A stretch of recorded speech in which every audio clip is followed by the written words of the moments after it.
constitué des provisions de 2,5 millions au CA de 2009. Et pourquoi 2009? Pourquoi pas 2010? Comme vous avez fait voter. C'est une question là aussi que je pose.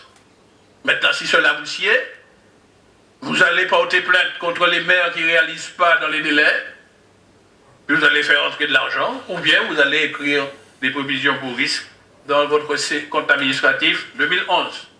C'est à votre choix. Mais ce n'était pas, nous assumons ce choix politique, ce n'était pas notre choix politique.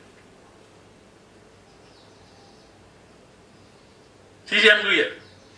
Vous avez votre cabinet, le cabinet que vous avez retenu, reproche à Alfred Marie-Jeanne de n'avoir pas inscrit des dotations aux amortissements. Aucune collectivité n'a jamais été condamnée pour n'avoir pas mis dans ses comptes des dotations d'amortissement. C'est un choix politique. Geler ainsi les crédits étant si social, voire anti-économique. L'instruction budgétaire et comptable de M71, qui d'ailleurs n'est devenue obligatoire que par l'arrêté du 14 décembre 2009. Et avant, entre 2006 et 2009, il était provisoire. D'ailleurs, même au départ, on avait cité 3 régions qui le faisaient à titre expérimental. La Guyane, le Limousin et puis un autre encore. Mais que dit ce paragraphe?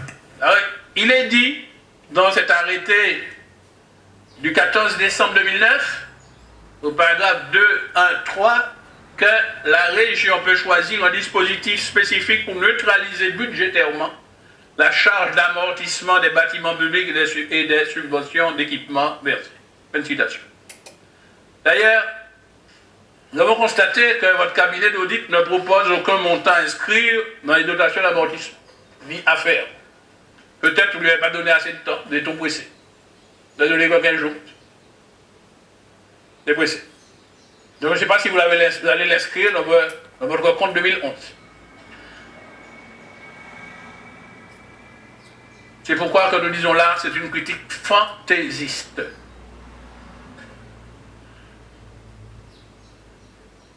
Je rappelle que c'est vous, je rappelle encore une fois, je vais le marteler, que c'est vous qui avez fait voter le compte 2009 et qui avez fait voter le compte administratif 2010.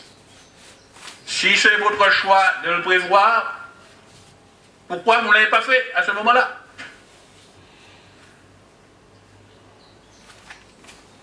Parce qu'en réalité, la critique du cabinet s'adresse à votre pratique. Mais oui, c'est vous qui avez préparé les 2 codes. Et ils viennent à l'été 2011, entre guillemets été, et ils constatent que ce n'est toujours pas fait. Or, il y a 18 mois, vous êtes là. En définitive, nous récusons, notre groupe, qu'il faille inscrire dans le compte administratif 2009, même en le mettant à la retraite, en le retraitant, les crédits de 16,8 millions au bénéfice du CNASEA devenu ASP, les 6,5 millions au bénéfice de la communauté d'agglomération d'Espace Sud, les 2,7 millions pour le contentieux que la CEMAF a avec l'ICN, les 5 millions sur le lycée de Bellefontaine pour le contentieux que nous avons soulevé, les 2,7 millions pour les créances douteuses. Car le seul but recherché dans cet audit est de démontrer, soi-disant, qu'en 2009, la région était en déficit. Ce qui est faux. Il est reproché à Alfred Marie-Jeanne d'avoir pas inscrit un crédit de paiement dans le budget 2009. La prime de vie chère qui n'a été payée qu'en 2010, voire en 2011. Je vous pose une question, Monsieur le Président. Avez-vous inscrit dans votre DM 2010 ou dans votre budget 2011 les crédits de paiement globaux pour votre plan de relance d'urgence? Dans votre plan de relance d'urgence, volet communes et EPCI, je vois un montant de la part régionale de 73 780 000 euros dans le tableau que vous nous avez remis. Mais je ne vois pas de crédit de paiement, ni d'AP dans le budget 2010, ni même dans aucune DM voté en 2010, ni non plus dans votre budget 2011. Alors, je vous pose une question. Dois-je conclure que vos comptes sont insincères? Il est même reproché à Alfred Marie-Jeanne de prendre des décisions seul et de faire ratifier par la commission permanente sans passer par les commissions sectorielles. Et ce qui est marqué dans le rapport Keul-Salmon, à la page 15, quel mépris. Il est bien dit que la CP ratifiait. C'est un scandale. Vous citez un homme politique célèbre. Parlez comme lui. Je pose la question suivante. Pourquoi continuez-vous cette pratique? J'ai là en main une décision de 53 988 € pour achat de cadeaux pour les élus. Une décision de 60 000 € pour arbre de Noël à la région. Une décision de porter les frais de mission en Guyane des élus à 200 € par jour, soit une augmentation de 166% puisque l'arrêté ministériel dit que c'est 60 € par jour et 15,25 € par jour pour l'hébergement et 15,25 € par repas. Toutes ces décisions ont été, entre guillemets, ratifiées directement en CP les 22 novembre et 6 décembre sans passer devant aucune commission sectorielle.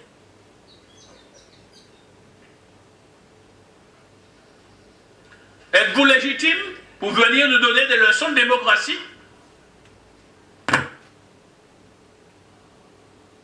Vous cherchez querelle au président Alfred Marie-Jeanne de n'avoir pas scrupuleusement suivi le règlement budgétaire et financier qu'il a fait voter. Mais actuellement, la situation est plus grave. Le paragraphe 133, arrêté du 14 décembre 2009, qui institue la M61, qu'est-ce qu'il dispose? Qu'est-ce qu'il dit? Le conseil régional, à l'occasion de chaque renouvellement de ses membres, doit se doter, conformément à l'article L 443-12-5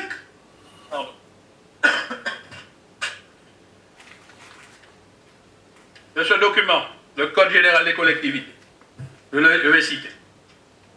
Avant le vote de la première délibération qui suit le renouvellement,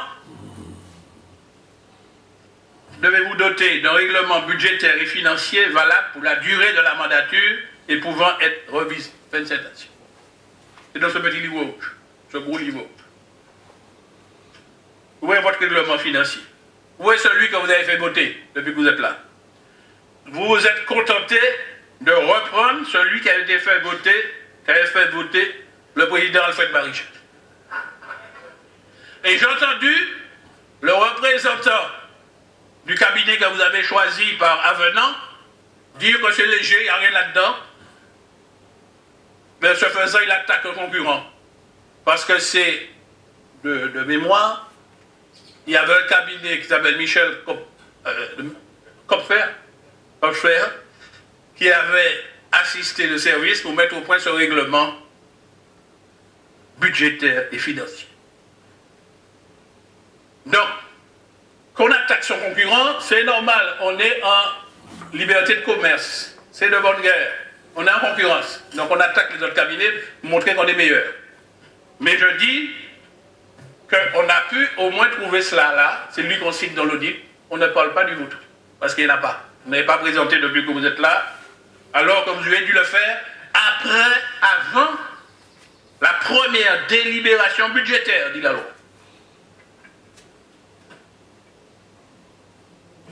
Le paragraphe 34 du même arrêté, qui est repris dans le Code général des collectivités, pris en 2009, le 14 décembre 2009, et applicable à partir de 2010. Monsieur Marissette, comme j'ai fait M. Couzol, vous avez peut-être conclu. J'ai vu maintenant, je savais que vous alliez porter atteinte. Je l'ai fait pour Je savais que vous alliez porter atteinte à la liberté de parole. Je l'ai dit à M. Couzol devant vous. Voilà.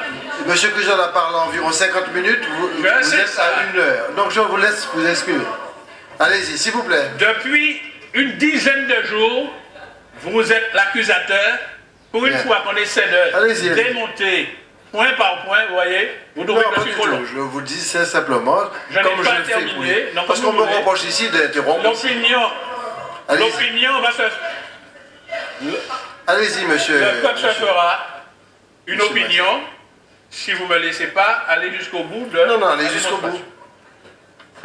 Je peux y aller. Oui. Je peux y aller. Moi, j'ai eu une cascade de procureurs. D'abord vous. Ensuite, votre DG des Finances. Ensuite, le cabinet d'audit.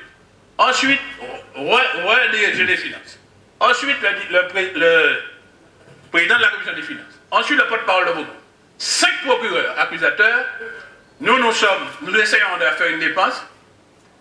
Vous l'interrompez au bout de 45 minutes. Non, 1 heure. 1h15. 1h15.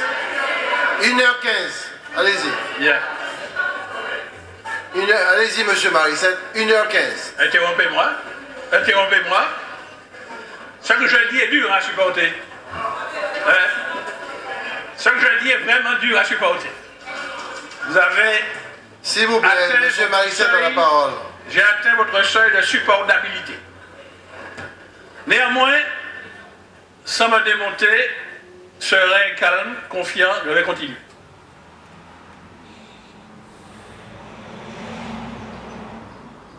Je disais que l'arrêté du 14 décembre 2009, qui est applicable à partir du 1er janvier 2010, devenu obligatoire, dispose qu'un bilan pluriannuel de la région, à partir de 2010, c'est obligatoire, un bilan de gestion pluriannuel de la région prévu à l'article L 43.12.4 et R 43.12.3 est présenté par le président